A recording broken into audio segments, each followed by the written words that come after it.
The breakdown of the liberal mind. We're not going to talk about their stances on healthcare, college tuition, student debt, DEI, open borders. I want us to look at something deep down that is broken. We're going past gun control, gender ideology, climate hysteria. We're peeling back the layers down to layer one, which are fundamental beliefs. And to get there, we have to look at their number one play card, and that is fairness. I'm Frank Rodolfo. This is the launch of my project, America Fight Back. We are bringing back American culture by returning to life's fundamental morals of what is right for the person and rejecting the death culture and their death leading ideas that demand we sacrifice our lives for the sake of their delusion. And before I start, I just want to say I would not be doing this if it weren't for what happened on September 10th, the assassination of Charlie Kirk. God bless him, God bless Erica, God bless your two children.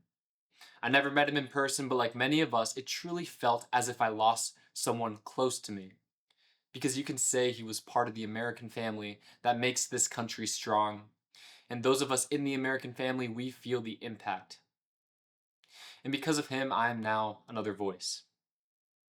We hear it all the time, the world's not fair, the system's not fair. It's not fair because of my disabilities, because of my skin color, because of society. Fairness is their gateway to victimization, to DEI, to demand reparations, to give that criminal his 10th warning. But fairness is just a guise, a cover for something that defines their entire ideology. That to get to their wicked perversion of fairness, it came from this single belief that people deserve more material worth than what they produce. I'll say it again, that people deserve more material worth than what they produce. That's why their ideas spread so fast, because who doesn't want that, right? Who wouldn't want to be given $1 million working at fast food? But if we turn this into a logic statement, that idea translates to 1 plus 1 equals 3. That when they produce 1 plus 1, that should equal more than 2. And they push it in the name of fairness to fix gender inequality, close the wage gap, and incorporate DEI. And when they don't get that, when they are rewarded equal to their production, that when 1 plus 1 equals 2, the world is not fair and something is wrong with society. Delusion. If you're not familiar with logic, here's a very quick lesson. 2 things Aristotle has to give us. First, we have the law of identity, that A is A, that everything is equal to itself, that 1 is 1, and that this lamp is a lamp. Aristotle's next law is the law of non-contradiction, that A cannot be non-A, that 1 cannot be 2, and that this lamp cannot be a dog. These are fundamental laws of reason and logic. But for the liberal mind, I should be rewarded more than what I produced. 1 plus 1 is 3. And so it makes sense when they say a man can be a woman. Their logic is broken at the most fundamental level because they're obsessed with this idea of getting more from doing less.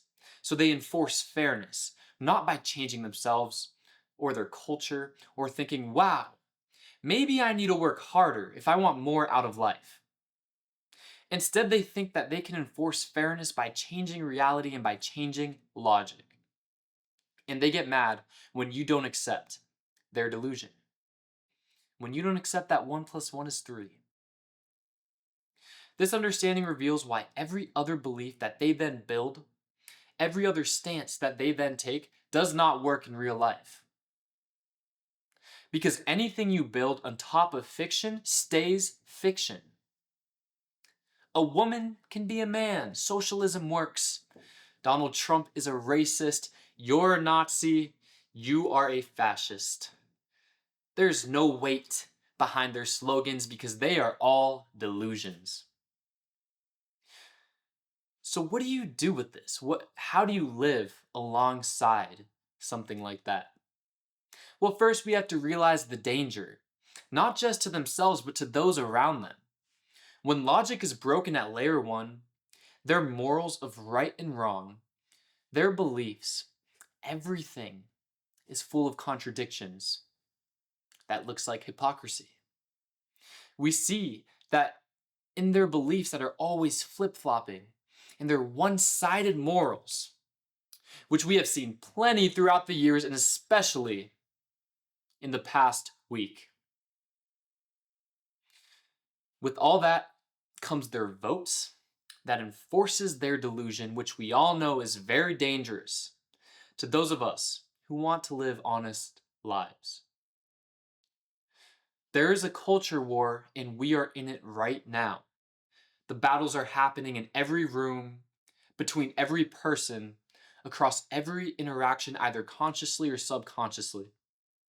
And either the death culture spreads faster or the American culture does. So, what do? We have to make sure that this does not spread in our lives. Because we can't control other people. We all know that. We believe in the freedom to express, the freedom of speech, the freedom of individuality. But did you know what else we have the freedom to do? We have the freedom to choose what we accept into our lives, and we have the freedom to choose what we reject out of our lives. America stood strong in its founding because it had men, women, and even children who were not afraid to call out the idiocracy the moment it showed up. We used to crush it before those death-leading ideas could take root. With political correctness, they took that away. They used our love and they turned it into tolerance, tolerating them trashing our beliefs, seizing our rights during COVID, and the indoctrination of our youth. Do you know what doctors are supposed to do when they see a cancer cell? They need to cut it out. And that's what it takes.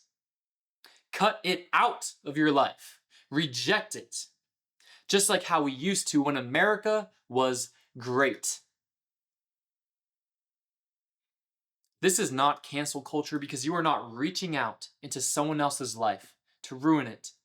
Over a picture of them from 10 years ago, you are looking inward into your own life and you are deciding to filter out the danger that wants to take your rights away from you. And you are saying, nope, I do not tolerate that anymore. Get out of my life.